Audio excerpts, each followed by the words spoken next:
Restless, shifting, fugacious as time itself, is a certain vast bulk of the population of the red brick district of the Lower West Side. Homeless, they have 100 homes. They flit from furnished room to furnished room, transients forever, transients in abode, transients in heart and mind. They sing Home Sweet Home in ragtime. They carry their lares et penates in a bandbox. Their vine is entwined about a picture hat. A rubber plant is their fig tree. Hence the houses of this district, having had 1,000 dwellers, should have 1,000 tales to tell, mostly dull ones, no doubt, but it would be strange if there could not be found a ghost or two in the wake of all these vagrant guests. One evening after dark, a young man prowled among these crumbling red mansions, ringing their bells.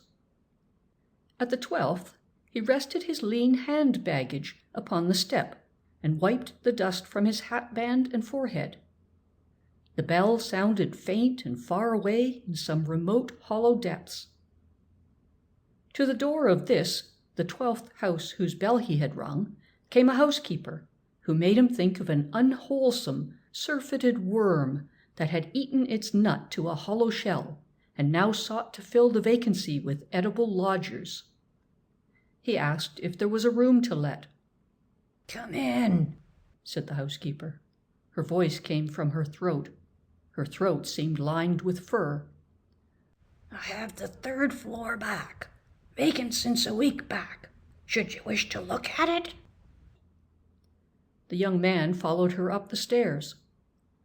A faint light from no particular source mitigated the shadows of the halls. They trod noiselessly upon a stair carpet that its own loom would have forsworn. It seemed to have become vegetable, to have degenerated in that rank, sunless air to lush lichen or spreading moss that grew in patches to the staircase and was viscid under the foot, like organic matter. At each turn of the stairs were vacant niches in the wall. Perhaps plants had once been set within them. If so, they had died in that foul and tainted air. It may be that statues of the saints had stood there, but it was not difficult to conceive that imps and devils had dragged them forth in the darkness and down to the unholy depths of some furnished pit below. "This is the room," said the housekeeper from her furry throat. "It's a nice room. It ain't often vacant. I had some most elegant people in it last summer. No trouble at all, and paid in advance to the minute. The water's at the end of the hall. Sprowls and Mooney kept it 3 months. They done a vaudeville sketch. Miss Bretta Sprowls, you may have heard of her. Oh, that was just the stage names. Right there over the dresser is where the marriage certificate hung, framed. The gas is here, and you see there is plenty of closet room. It's a room everybody likes. It never stays idle long." "Do you have many theatrical people rooming here?" asked the young man. "They comes and goes. A good proportion of my lodgers is connected with the theatres. Yes, sir, this is the theatrical district. Actor people never stays long anywhere. I get my share. Yes, they comes and they goes." He engaged the room, paying for a week in advance. He was tired, he said, and would take possession at once. He counted out the money. The room had been made ready, she said, even to towels and water. As the housekeeper moved away, he put, for the 1,000th time, the question that he carried at the end of his tongue. "A young girl, Miss Vashner, Miss Eloise Vashner. Do you remember such a one among your lodgers? She would be singing on the stage, most likely. A fair girl of medium height and slender, with reddish gold hair and a dark mole near her left eyebrow." "No, I don't remember the name. Them stage people has names they change as often as their rooms. They comes and they goes. No, I don't call that one to mind." No, always no. 5 months of ceaseless interrogation and the inevitable negative. So much time spent by day in questioning managers, agents, schools, and choruses.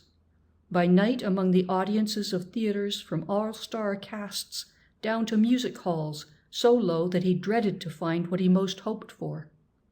He who had loved her best had tried to find her. He was sure that since her disappearance from home, this great water-girt city held her somewhere, but it was like a monstrous quicksand, shifting its particles constantly with no foundation, its upper granules of today buried tomorrow in ooze and slime. The Furnished Room received its latest guest with a first glow of pseudo-hospitality, a hectic, haggard, perfunctory welcome like the specious smile of a demi-rep.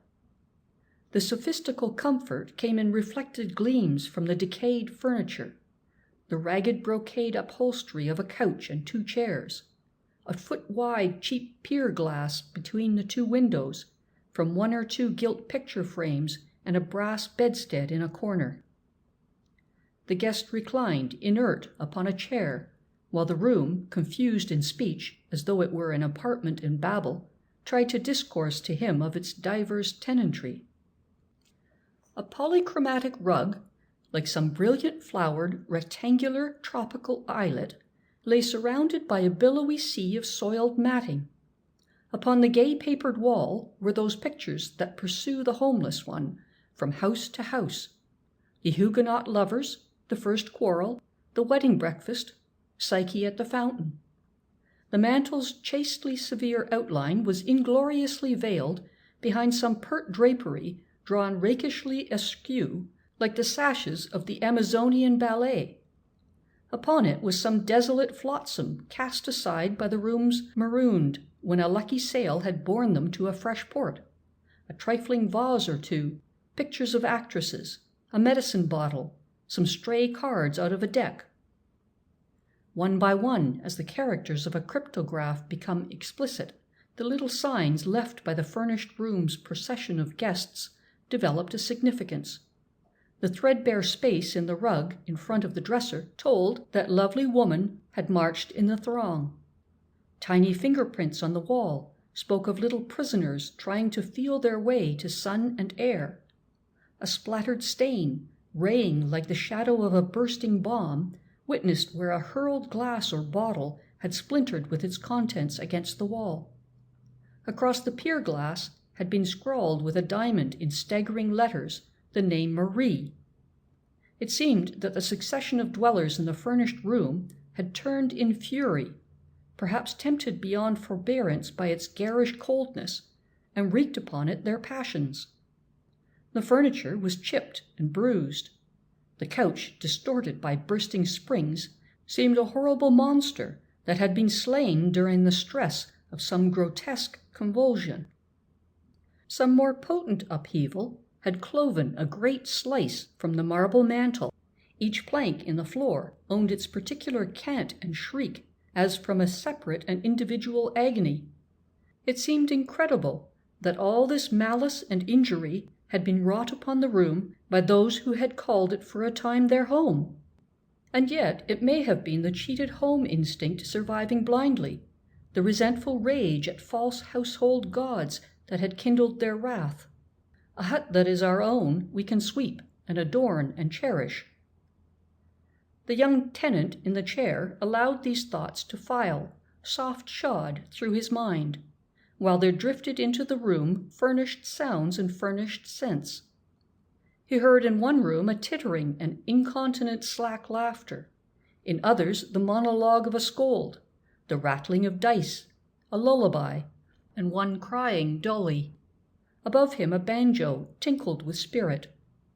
Doors banged somewhere. The elevated trains roared intermittently. A cat yowled miserably upon a back fence, and he breathed the breath of the house, a dank savor rather than a smell, a cold, musty effluvium as from underground vaults, mingled with the reeking exhalations of linoleum and mildewed and rotten woodwork. Then suddenly, as he rested there, The room was filled with the strong, sweet odor of mignonette. It came as upon a single buffet of wind, with such sureness and fragrance and emphasis that it almost seemed a living visitant. And the man cried aloud, "What, dear?" as if he had been called, and sprang up and faced about. The rich odor clung to him and wrapped him around. He reached out his arms for it, all his senses for the time confused and commingled. How could one be peremptorily called by an odor? Surely it must have been a sound. But was it not the sound that had touched, that had caressed him? "She has been in this room," he cried, and he sprang to wrest from it a token, for he knew he would recognize the smallest thing that had belonged to her, or that she had touched. This enveloping scent of mignonette, the odor that she had loved and made her own. Whence came it? The room had been but carelessly set in order. Scattered upon the flimsy dresser scarf were 6 hairpins, those discreet, indistinguishable friends of womankind, feminine of gender, infinite of mood, and uncommunicative of tense. These he ignored, conscious of their triumphant lack of identity. Ransacking the drawers of the dresser, he came upon a discarded, tiny, ragged handkerchief. He pressed it to his face. It was racy and insolent with heliotrope. He hurled it to the floor. In another drawer he found odd buttons, a theater program, a pawnbroker's card, 2 lost marshmallows, a book on the divination of dreams. In the last was a woman's black satin hair bow, which halted him, poised between ice and fire. But the black satin hair bow also is femininity's demure, impersonal, common ornament, and tells no tales. And then he traversed the room like a hound on the scent, skimming the walls, considering the corners of the bulging matting on his hands and knees, rummaging mantel and tables, the curtains and hangings, the drunken cabinet in the corner, for a visible sign, unable to perceive that she was there beside, around, against, within, above him, clinging to him, wooing him, calling him so poignantly through the finer senses that even his grosser ones became cognizant of the call. Once again he answered loudly, "Yes, dear," and turned, wild-eyed, to gaze on vacancy, for he could not yet discern form and color and love and outstretched arms in the odor of mignonette. O God, whence that odor, and since when have odors had a voice to call? Thus he groped. He burrowed in crevices and corners, and found corks and cigarettes. These he passed in passive contempt. But once he found in a fold of the matting a half-smoked cigar, and this he ground beneath his heel with a green and trenchant oath. He sifted the room from end to end. He found dreary and ignoble small records of many a peripatetic tenant, but of her whom he sought, and who may have lodged there, and whose spirit seemed to hover there, he found no trace. And then he thought of the housekeeper. He ran from the haunted room downstairs and to a door that showed a crack of light. She came out to his knock. He smothered his excitement as best he could. "Will you tell me, madam," he besought her, "who occupied the room I have before I came?" "Yes, sir, I can tell you again. 'Twas Sprowls and Mooney, as I said. Miss Bretta Sprowls it was in the theatres, but Mrs. Mooney she was. My house is well known for respectability. The marriage certificate hung, framed on a nail over—" "What kind of a lady was Miss Sprowls? In looks, I mean." "Why, black-haired, sir, short and stout, with a comical face. They left a week ago Tuesday." "And before they occupied it?" "Why, there was a single gentleman connected with the draying business. He left owing me a week. Before him was Mrs. Crowder and her 2 children, that stayed 4 months. And back of them was old Mr. Doyle, whose sons paid for him. He kept the room 6 months. That goes back a year, sir, and further I do not remember." He thanked her and crept back to his room. The room was dead. The essence that had vivified it was gone.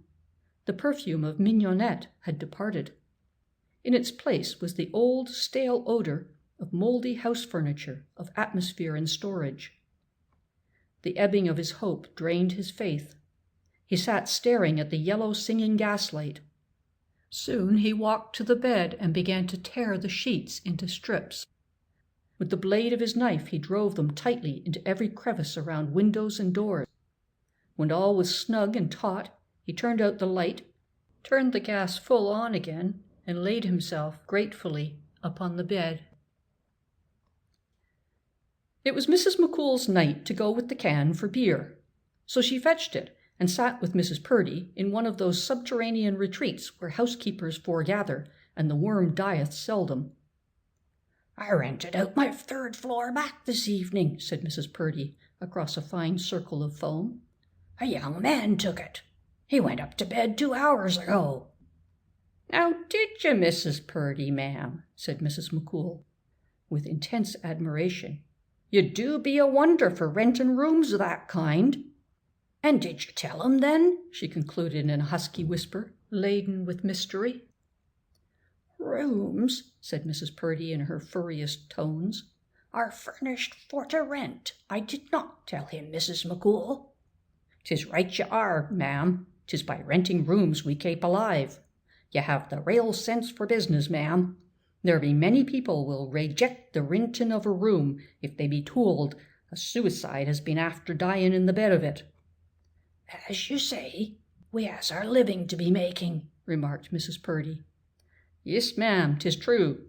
'Tis just 1 week ago this day I helped you lay out the 3rd floor back.